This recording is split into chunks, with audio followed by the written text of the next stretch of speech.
भाई ये पेटारो का रिजॉर्ट है, पार्क है। यहाँ पे आजकल फैमिलियाँ आती हैं। ये टिकट घर है। तो भैया आज फैमिली के साथ आ गए हम पेटारो के रिजॉर्ट। और यहाँ पहुँचने के बाद इसकी लेक का भी पता चला, लेक भी है। बड़ा खूबसूरत एक पार्क बना हुआ है, फैमिली पार्क।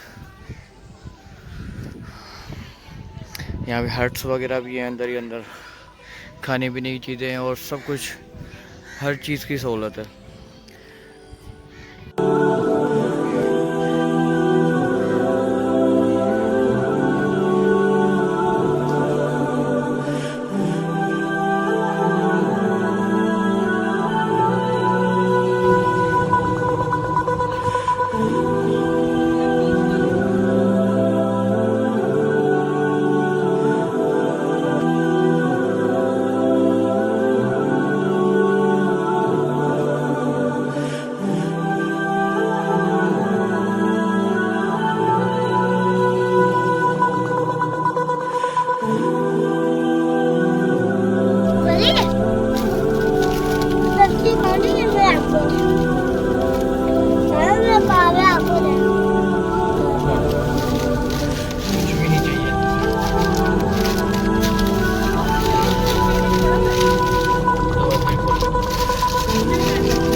वो उधर बारिश गिर रही है।